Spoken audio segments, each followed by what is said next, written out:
যেমনটি বলছিলেন যে দুদিন ব্যাপী রাজধানীতে ডেনিম এক্সপোর আয়োজন করা হয়েছে, যেটি আজকে সকাল 11টা থেকে শুরু হয়েছে এবং আগামীকালকে রাত 8টা নাগাদ এটি শেষ হওয়ার কথা রয়েছে। তো এখানে মূলত ডেনিম ফেব্রিকের যে পণ্যগুলো রয়েছে সেই পণ্যগুলো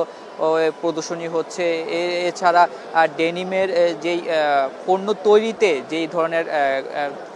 কেমিক্যাল ব্যবহার হয়ে থাকে, যে ধরনের মেশিন ব্যবহার করা হয়ে থাকে এটির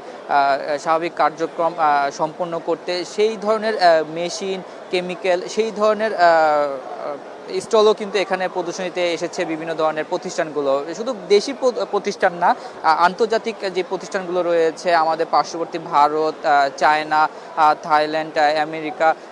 এরকম বেশ কিছু আন্তর্জাতিক মোট 11টি বিদেশি প্রতিষ্ঠান, মোট 60টি কোম্পানি থেকে কিন্তু এখানে স্টল দেওয়া হয়েছে ডেনিমের ফেব্রিক এবং ডেনিমের ফেব্রিক তৈরি বা এর সম্পর্কিত যেই পণ্যগুলো রয়েছে সেগুলো প্রদর্শনীতে। তারা মূলত এখানে প্রদর্শনীতে এসেছেন যে এই বিষয়ে জানতে পারলাম যে আন্তর্জাতিক মানে যে কোম্পানিগুলো রয়েছে তারা বলছেন এখানে তারা তাদের যেই প্রচারটা এটা একই ছাদের নিচে বাড়ানোর লক্ষ্যে কিন্তু তারা মূলত আজকে এই মেলাতে অংশগ্রহণ করেছেন। কারণ তারা বলছেন যে বর্তমান অবস্থায় ব্যক্তি টু ব্যক্তি যোগাযোগ করা, তার সাথে তাদের পণ্য, তাদের কার্যক্রম এই বিষয়ে জানানোর থেকে যেই সময়টা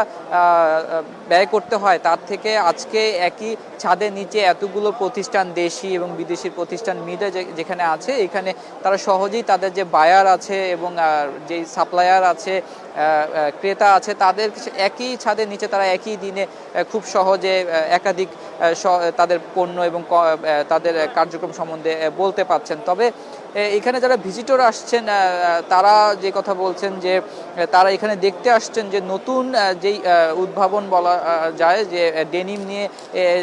সচরাচর যেই পণ্যগুলো উৎপাদন হয়ে থাকে, যেই কার্যক্রম পরিচালনা তৈরি হয়ে থাকে পণ্যগুলো, সে তাছাড়া আর নতুন কি পণ্য বা নতুন কি নতুনত্ব নিয়ে আসা হয়েছে ডেনিম ফেব্রিকের ক্ষেত্রে। সেক্ষেত্রে দেখা যাচ্ছে যে আমরা যেটা জানি যে একটি ডেনিম পণ্য পানি ধারা ধোয়া হলে সেটিতে 1 কেজি তুলা থেকে যে ডেনিম ফেব্রিকটি উৎপাদন করা হয় সেখানে 1000 লিটার পানির থেকেও বেশি কিন্তু খরচ করা হয়ে থাকতো, সেটি কমিয়ে অনেকটা 400-500 লিটারে নামিয়ে আনা হয়েছে। তবে বৈশ্বিক যেই জলবায়ু এবং অন্যান্য যেই পরিবেশগত বিষয় রয়েছে সেই জায়গা থেকে বলা হচ্ছে যে নতুন উদ্ভাবন হিসেবে পানির পরিবর্তে লেজার যেই পদ্ধতি রয়েছে সেটি চালু করা হচ্ছে। কিছু কেমিক্যাল নিয়ে আসা হয়েছে যেটির মাধ্যমে পানি ছাড়াও কিন্তু পরিষ্কার ধোয়ার যেই কাজটি ডেনিম ফেব্রিক তৈরিতে সেটি কিন্তু করা হয়ে থাকে। এতে যে পানির উপর যে চাপ পড়তো, বাড়তি চাপ, সেটি কিন্তু কমিয়ে আনা সম্ভব হবে। সেই ছাড়া পরিবেশগত যে বিষয়গুলো রয়েছে, গ্রিন ফ্যাক্টরি,